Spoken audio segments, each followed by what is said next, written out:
అనుసరిస్తున్నాను కాబట్టి నేను దీన్ని చాలా క్లియర్గా లీగల్గా మాట్లాడడానికి ప్రయత్నం చేస్తున్నాను. విషయం ఏంటంటే సామాజిక వెనుకబాటుతనాన్ని నిరూపించి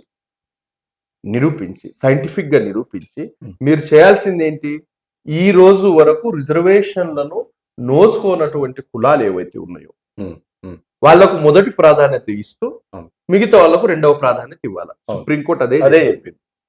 ఎస్, ఇప్పుడు కృష్ణ మాదిగ రిపోర్ట్ల గురించి మాట్లాడితే సరిగా ఆయన గురించి మాట్లాడడం తక్కువ చేయాలి. మీరు ఉషా మెహ్రా కమిషన్ అతడే వేయించింది. ఏపిస్తే ఉషా మెహ్రా కమిషన్ ఏమన్నదంటే పేజ్ నెంబర్ 54లో Madiga sir better than Malas అని అన్నది ఒక పాయింట్. పేజ్ నెంబర్ 101లో చాలా క్లియర్ గా ఉన్న జనాభా కంటే కూడా ఇటు మాదిగ, ఆది ఆంధ్ర అండ్ మాల ఈ 3 కులాలు ఎక్కువ లబ్ధి పొందినాయి. మిగతా కులాలకు న్యాయం జరగలేదు, మిగతా కులాలు లబ్ధి పొందలేదు అని రిపోర్ట్ ఇస్తుంది.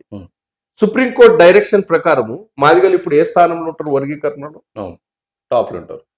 వర్గీకరణలో ఏ స్థానంలో ఉంటారంటే చాలా అనుభవదారుల లిస్ట్ లో ఉంటారు. ఇప్పుడు రాష్ట్ర విభజన తర్వాతనే లెక్కలు తీసుకోండి, ఎందుకంటే కొత్త రాష్ట్రం ఏర్పడింది కదా, పాతే పక్కన పెట్టండి. 2014 నుండి ఈ 10 సంవత్సరాల లెక్కలు తీసుకుంటే రిజర్వేషన్ పాలసీస్ లో ల్యాండ్ పాలసీ కేసీఆర్ 3 ఎకరాల భూమి ప్రకటన చేసిండు. దాంట్లో దాదాపు 80% మాదిగలే దక్కింది. రైట్. ఎకనామిక్ పాలసీలో కార్పొరేషన్ నిధులు కావచ్చు లేదా దళిత బంధు కావచ్చు 90% మాదిగలకే దక్కింది. రైట్. ఈ విధంగా ఈ 10 సంవత్సరాల్లో లోకల్ బాడీ ఎలక్షన్స్ లో అయినా, సర్పంచ్ అయినా, ఎంపీటీసీ అయినా, జడ్పీటీసీ అయినా, ఎంపీపీ అయినా ఇవన్నీ 90% మాదిగలకు దక్కిన అవకాశాలు ఇవన్నీ. అనుభవదారుల డాటా సేకరిస్తే, సామాజికంగా ఆర్థికంగా వెనుకబడినటువంటి వాళ్ళ డాటాను సేకరిస్తే మాదిగలు అత్యంత చివరి స్థాయిలో ఈ రిపోర్ట్ ప్రకారం వస్తారు. అంటే అనుభవదారుల లిస్ట్ లో చివరి స్థాయిలో వస్తారు. కాబట్టి ఒకవేళ ఈ సుప్రీంకోర్టు జడ్జిమెంట్ ప్రకారం వర్గీకరణ చేస్తే మాదిగ ప్రజలే కృష్ణ మాదిగ మీద దండయాత్ర చేస్తారు, దాడి చేస్తారు. ఎందుకంటున్నా అంటే అనుభవదారుల లిస్ట్ లో వాళ్ళు ఉన్నారు, అనుభవించిన కులాలు బోలేడు ఉన్నాయి.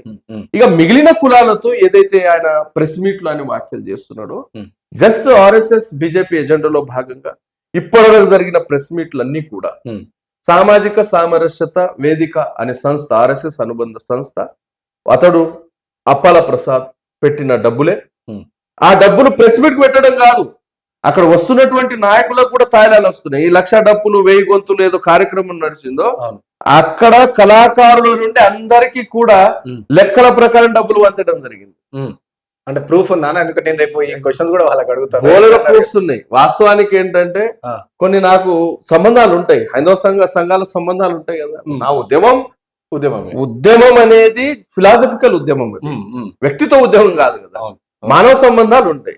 నేను ప్రత్యక్షంగా ఈ ఉద్యమంలో భాగస్వాములైన వాళ్ళకి కాంటాక్ట్ చేశా. నేను అందుకే ఆ పేరు కూడా ప్రకటిస్తున్నా, ఓపెన్ గా పేరు ప్రకటిస్తున్నా, ఇతడు మాత్రమే చేస్తున్నదని. నాకు తెలియదు ఎందుకు ప్రకటన చేస్తా. నేను కాదని చెప్పండి, మీరు ఆయన దగ్గర వెళ్ళి ఇవన్నీ నువ్వు చేస్తలేవా అని అడగండి, లేదా ప్రెస్ మీట్ దగ్గర వెళ్ళేసి ఆ రికార్డ్స్ పరిశీలన చేయండి, ఎవరు డబ్బులు కట్టిండో. ఇది ఓపెన్ సీక్రెట్ అండి. వీళ్ళంతా దందాలు చేస్తున్నారు, జాతిని అడ్డం పెట్టుకొని, జాతిని తాకట్టు పెట్టుకొని బీజేపీతో దందాలు చేస్తున్నారు, ఆర్ఎస్ఎస్ తో దందాలు చేస్తున్నారు తప్ప ఎక్కడ ఒక కులానికి న్యాయం చేయడానికి కాదు. ఈస్ క్లియర్ అండి, ఇది రాష్ట్ర ప్రజలందరికీ తెలుసు. అంటే ఎవరైనా సరే ఇవన్నీ చేస్తాం అంటే రాజకీయ లబ్ధి కోసమో దీనికోసమో చేస్తారు. సో అలాంటప్పుడు చాలా మంది కూడా మందే కృష్ణ మాదిగ గారికి సో ఫ్యూచర్ లో మీరు బీజేపీలో జాయిన్ అవబోతున్నారని చెప్పి వినిపిస్తుంది, లేకుంటే మీరు జాయిన్ అవుతారని చెప్తే సో ఎటు కాదు, నా మెడలో ఉన్న కండువా మాత్రం మారదు అని చెప్పి కరాఖండిగా చాలా స్ట్రాంగ్ గా చెప్తున్నారు కదా. ఇప్పుడు మెడలో కండువ మారదు, కానీ వెంకయ్య నాయుడు కాళ్ళ మీద కండువ తాకట్టు పెడతాడు కదా. ఎంత గర్వంగా చెప్తాడు మెడలో కండువ మారదు, కానీ వెంకయ్య నాయుడు పాదాల మీద కండువ పడుతుంది కదా. ఆయన కాలు మొక్కేటప్పుడు ఆ కండువ వెంకయ్య నాయుడు చెప్పులకు ముద్దు పెట్టుకున్నది, అదే కండువ. అదే కండువ వెంకయ్య నాయుడు, మీరు ఈ రోజు కూడా ఆ వీడియో చూడండి, ఆయన చెప్పులకు ముద్దు పెడుతుంది. ఇక్కడే అర్థమవుతుంది ఆయన ఎంత దుర్మార్గుడు అని. ఇంకా దాని గురించి ఇంకా లోతుకి వెళ్ళి చెప్పాల్సిన అవసరం లేదు.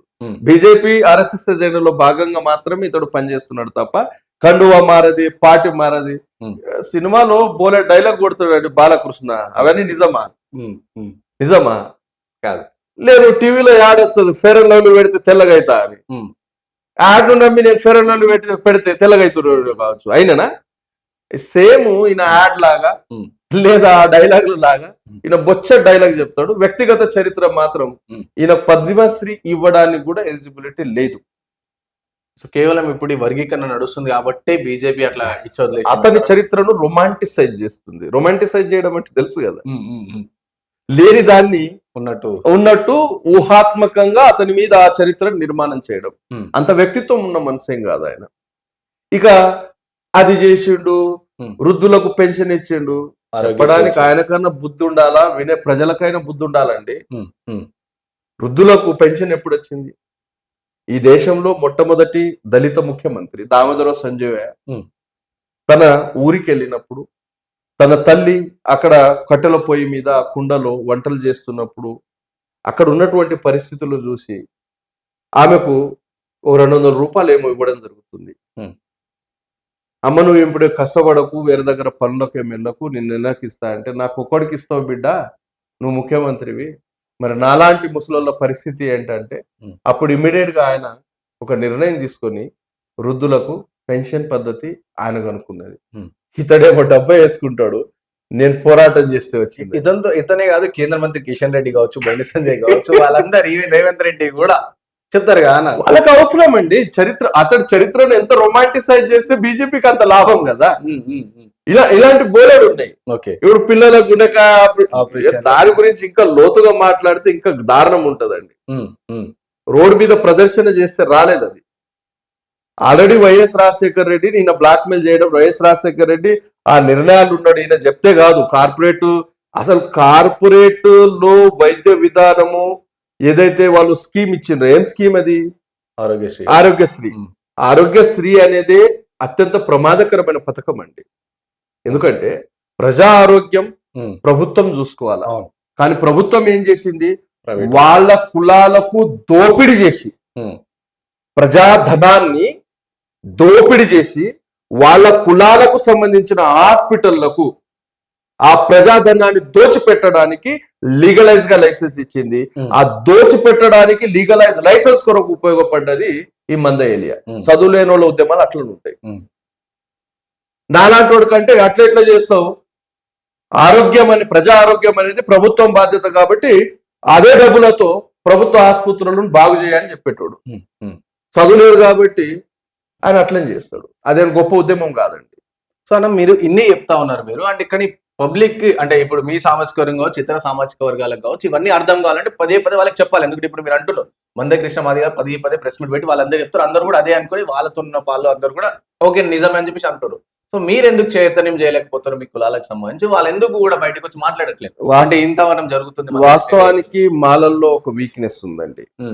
మాలల్లో ఉన్నటువంటి వీక్నెస్ అంటే, గత మొత్తం చరిత్రను మనం పరిశీలన చేస్తే ఎవరు కూడా తన సొంత కులాన్ని ఆర్గనైజ్ చేస్తూ తన సొంత కుల ప్రయోజనాల కొరకు ఎవడు కూడా గలమెత్తలేదు. మీరు ఈ రోజు బ్రతికి ఉన్న గోరెటి వెంకన్నను తీసుకోవచ్చు, జయరాజ్ అన్నను తీసుకోవచ్చు, గూడ అంజయ్యను తీసుకోవచ్చు. గూడ అంజయ్య గారు మరణించారు.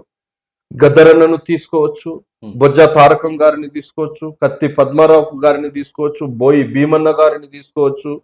అదేవిధంగా ఈ దేశంలోనే మొట్టమొదటి దళిత ప్రిన్సిపల్ సెక్రటరీగా పనిచేసినటువంటి కాకి మాధవరావు గారిని తీసుకోవచ్చు. వీళ్ళందరూ ఎక్కడ కూడా కుల ఉద్యమాలు చేయలేదు, సొంత కులాన్ని ఇది చేయలేదు. ఇప్పుడు ఇతను చేస్తున్నటువంటి దుర్మార్గాలు మీడియాలో చెప్పేసి మాకు పిల్లని ఇస్తారా, మా పిల్లని చేసుకుంటారా?